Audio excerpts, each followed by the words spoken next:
Hey guys, welcome back to Bunny and Igloo. Today we're talking about something a little bit different. Well, it's just me today actually. Shami is behind the camera working as the crew. She gave me a thumbs up, hey. She's doing great. Plane! Stop. Just park for a minute, would you? So today we are going to be talking about staying career flexible in your 20s so that you don't get fat and depressed.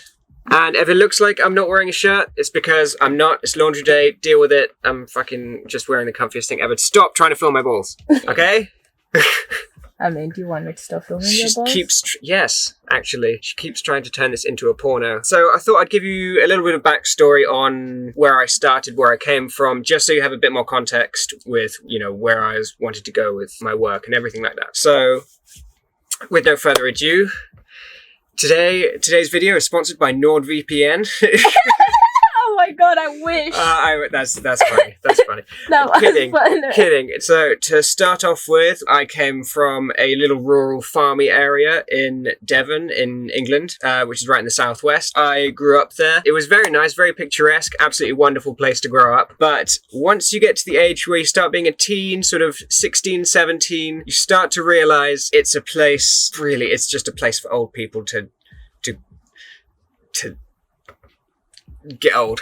How do I say it politely? I can't. It's where they go to die. Realistically, there's very little there for young people to have. There's not really any significant opportunity or growth. Like the most I was able to do really in the nearby town where I could find work was start off working in like a farming supply store for about £3 an hour, which is like $2 an hour, which is ridiculous and almost anti-human rights. With my dad, I just got so pushed to do some kind of work because I thought you have to be working, otherwise you're a failure. I got into that mentality where I have to be doing something, otherwise I'm going to be failing and behind. And it's just, realistically, I should have been enjoying my teens and I should have been spending time with friends and stuff. The thing is, it wasn't even about the money because I wasn't making any money. My lunch cost more than it was to work that whole day, and yet my dad thought it was the best thing ever, the great thing to do as 16-year-old work, like with a job already. And so I was taught that that wasn't a waste of time, despite the fact that it literally was a waste of time and money. And realistically, who's going to give a fuck about a year's experience at a farming supply shop when they were a teen? No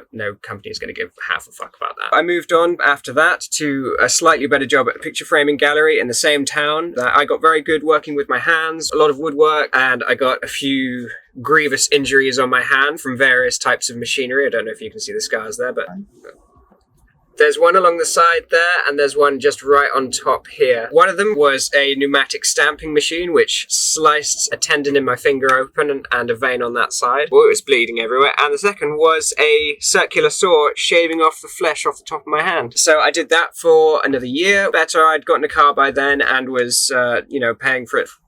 And still wasn't the best job, still a bit exploitative of young people. It just seems to be the way it is with any young person. What I thought I would do for more opportunity was I would move to the city. There was a city nearby, Plymouth, but it's a bit of a shithole. So I actually thought I'll go to London. I wanted the most opportunity I could get, good chance of getting a decent place to live on my own, far enough away from my relatives. I felt like I wasn't sure where I was going to be taking my career because all of the stuff I'd done so far was singular stuff. It wasn't going to lead to some long-term job. So I moved to London, got a crappy house share there. I found a job working at Thorpe Park, secured down an apprenticeship for the next year as a engineering student.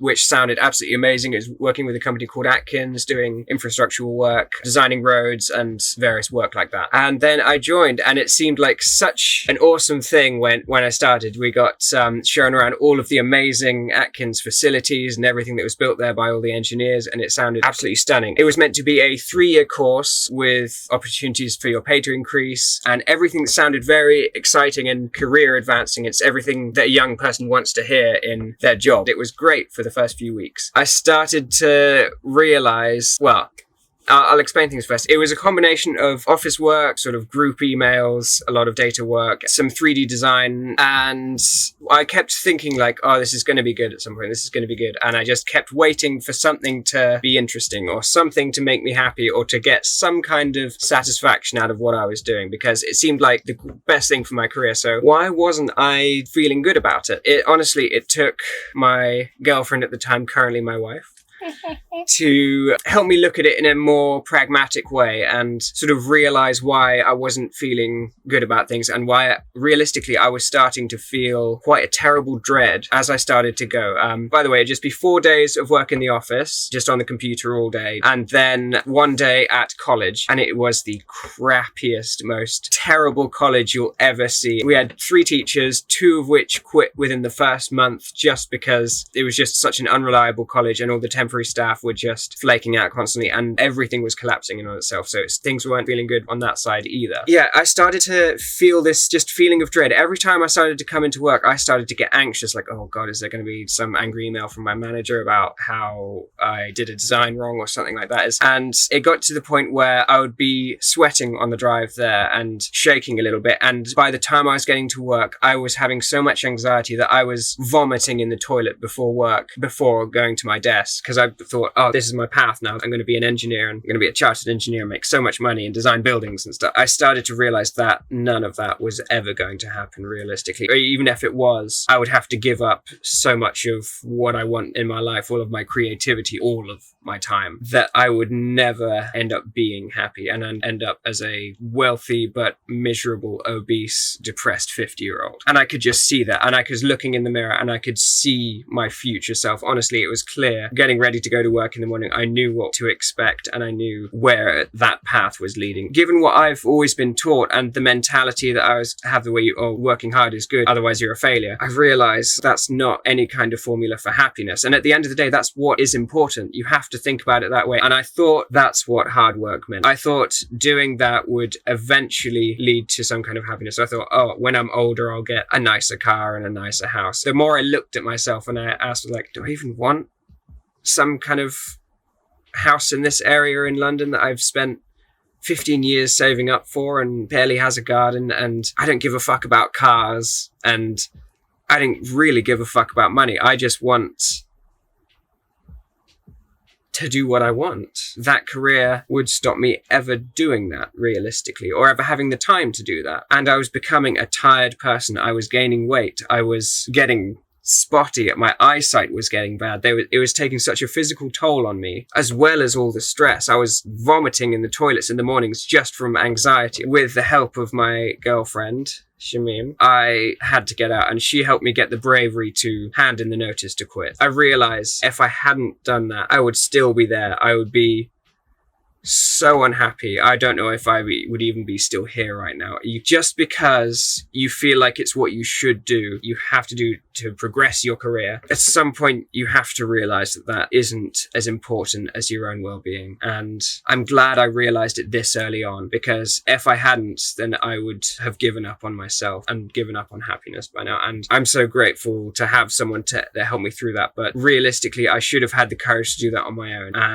And I didn't, and I needed Shamim. So the philosophy I've realized is, and what I'm going to live by is, don't wait until you're 40 to be happy, because you'll reach 40 and you realize I've been unhappy my whole life. In fact, that's the source of what midlife crises come from, where men or women have reached that point and they have a realization that despite how much they've worked and what they've done in that time, they have attained no self-actualization. None of what they expected or hoped to achieve when they were younger had been achieved. And so my point is, don't wait until you're 40 to be happy. Practice your art. Go where you want to go. Travel if you can, or even find a way to make money when you're traveling, or just something like that. Just do the brave, scary thing rather than the thing that feels safe and secure, but realistically doesn't contain your happiness. What I think is, if you find what I've said or what you've heard from my experience in any way relatable, or it sounds like your current situation, then I highly recommend from my experience that you need to take that brave and terrifying step and step out of that dead end for your happiness. This is absolutely important to hear in your late teens and when you're 20, because it's a time of such extreme personal change, and when you become an adult, and it's the time where you finally get to do realistically what you want. And that's the time that you have. And you have so much power as a 20-year-old to do what you want to do that you don't want to just give away your hours and your days and your months and your years of your life making someone else money or something else money. Just put it this way. Imagine all of your hard work going into a corporation. Realistically, you've put in a back-breaking amount of labor over decades for this non-human conglomerate organization which doesn't care whether you live or die realistically. Don't work away your entire young, joyful life making a corporation money or making even just someone else money, because that doesn't equate to happiness ever, under any circumstances, unless it's the thing that you absolutely want to do and what you want to gain from your life. Despite how afraid you are, despite this, even necessarily the circumstances you're in, I didn't think I could afford to do that. And I had to get to a point where I thought I had nothing to lose because I knew I was going to be unhappy. Realistically, you should do it before that happens, because it's going to take a toll on you. If you found anything I've said insightful or has hopefully helped you think about something more, or if you disagree, don't forget to comment. Let me know what you think. Subscribe, hit the bell icon. Otherwise, subscribing is useless. Follow us on various Instagrams. We have so many. We've got Van Life Weirdos, where we post all our van life content and pictures. We've got Life with Bunny, which is all of my wife's lovely photos relating to her. My personal one is iamtheigloo, where you get to see all those sexy photos of moi. And follow us on Bunny Igloo, our YouTube behind the scenes channel. Instagram. Thank you so much for watching, guys. Love you.